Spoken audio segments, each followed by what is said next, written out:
Todd, Jim, Donato, and Jane, and Christy. I just thank you very much for being here and offering your insights, and thank all the people that are here. I think there's 3 quick points that I'd like to make. People are a resource. People need to be valued. That's the economy and economic development of the future. It's about people. It's about investing in people through education, research and development, opportunities. And we have to provide a floor to make sure they have good paying jobs and benefits so they can provide for themselves and their family. We don't want anybody working 40 hours a week full time and living in poverty. We want to make sure that if we're going to reform welfare, that we're going to reward work, and we have to make sure the incentives are there around that. And I just want to support the efforts that bring that together at the state and at the federal level and at the local level. Working together, it can happen, and you're taking the first step today. So thank you very much for being here tonight, and I want to congratulate my brother Joe, who didn't need his brother John's help at all. He did well himself.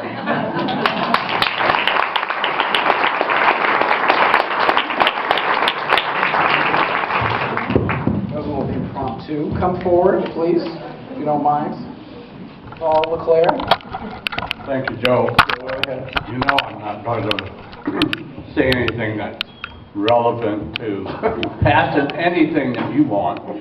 Anyway, Paul, I respect you. It's America. It's a country. let me say this. There are 2 points of why the economy is so bad. Okay, one is automation has dissolved a lot of well-paying jobs. And number 2, outsourcing of a lot of our factories and manufacturing has also impacted job creation. Okay. Now, I'd also like to say that there are 3 things that make the economy go. 1 is the product, 2 is payroll, 3 is services. You cannot have one without the other 2. And if you increase one, you're going to increase the other 2. I don't believe in my 74 years I've ever seen an increase not carry over from one to the other 2. Okay? If you raise the price of a product, people are going to have to pay more. People that own companies are not going to take away profits in order to give more money to the workers. Because if they do that, why are they in business? Businesses are in businesses to make profit. And profit is the bottom line today. It's the same thing in anything you want to talk about. The school system, government, everybody wants a piece of the pie. But unfortunately today, the pie is growing smaller and smaller. And if China, their economy and their yen takes over the American dollar, we're all going to be in trouble. Okay, Paul, thank you. That wasn't a question, I don't think, but if there are questions, if you could come forward.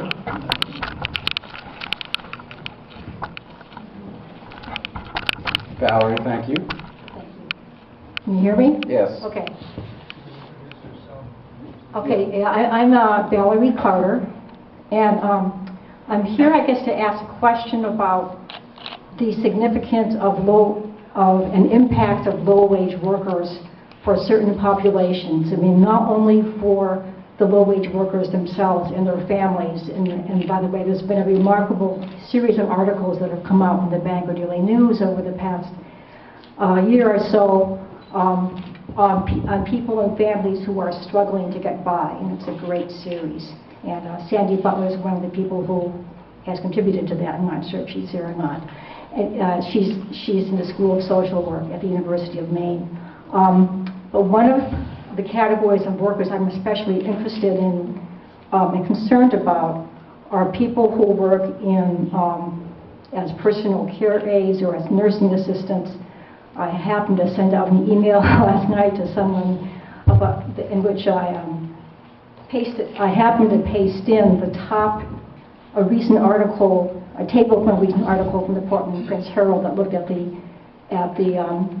occupations with the most projected job openings in Maine. They're almost all low wage. The top 5 were food prep, personal care aides, cashiers, retail clerks, and nursing assistants. and I'm sure you're all familiar with that, especially Todd here. My concern is especially with the aging population in Maine, that that people who are really vulnerable need to have good people helping to care for them. I also have an adult son with autism who lives in a small group home, and my mom in Minnesota is living in a memory care unit. And with both those cases, it raises very strong concerns about the quality of care that people get who are the most vulnerable when you have low-page workers, which leads to high turnover. So I guess I'm asking if anyone has any thoughts about what we can do to address that. Thank you. Any member of the panel wish to address that? I'm actually going to address your question with your comment.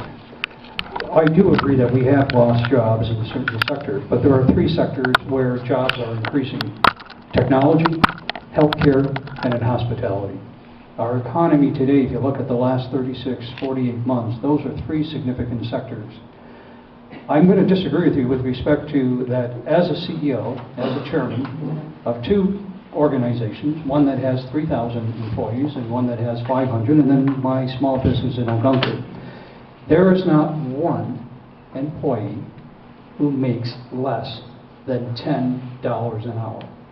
And in the restaurant business, I'm very, very proud. We could come at it and provide lower wages, but we do not. The only workers in the restaurant business that are making less than $10 an hour are those who are tipped out. And I can assure you that they're making more than $10 an hour. So it's not always about the bottom line.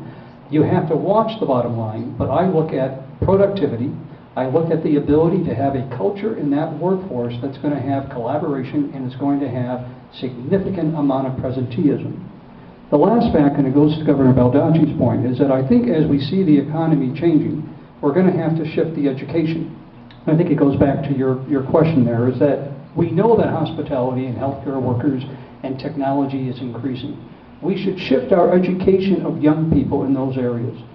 I sit on the board of Boston University School of Public Health, and I've had this argument with them for many, many years, is that we are generating, for example, scores of lawyers who are graduating. Yet it has been proven that 25% of those graduates will not find jobs. They will have spent a fortune on their education. And I think it is immoral for universities to be promoting, if you will, that profession when you know you're not going to be able to educate them. So we're going to have to shift our educational focus to make sure that the young folks who are graduating from high school are entering into universities and colleges that will train them for the professions that we know are in fact increasing.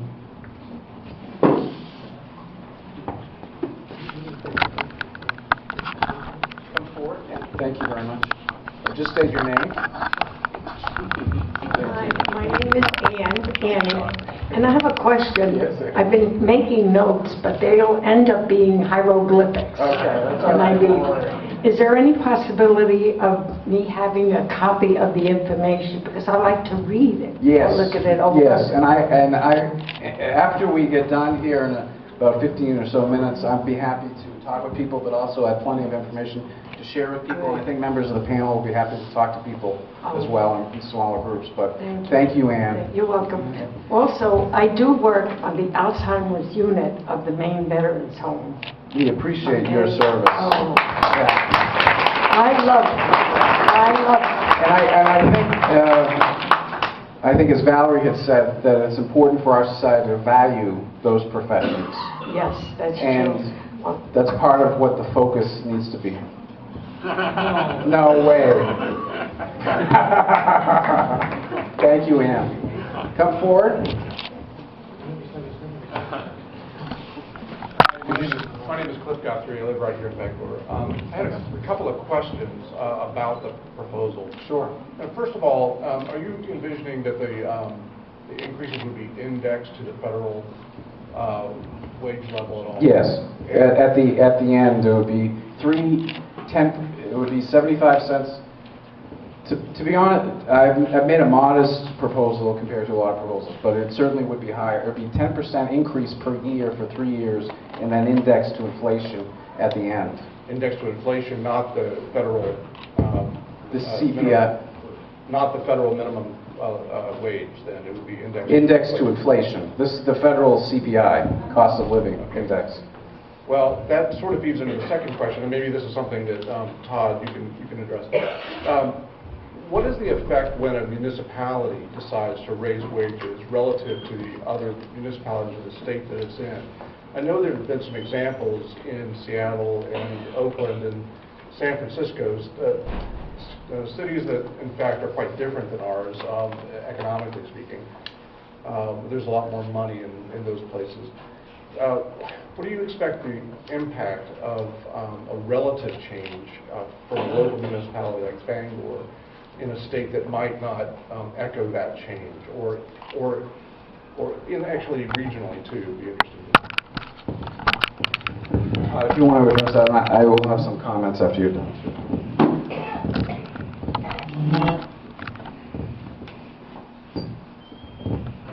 I mean, that's a tough question to give a quick answer to. As I mentioned, depending on whether you're talking 825.9 or 975, you would have a different percentage of workers that would be impacted. When you get up to the highest proposed, the 975, you're covering a larger percentage of the workforce. So I guess one impact would be the people that make less than that would be raised to that amount. So that would be one impact. Studies have shown that an increase in the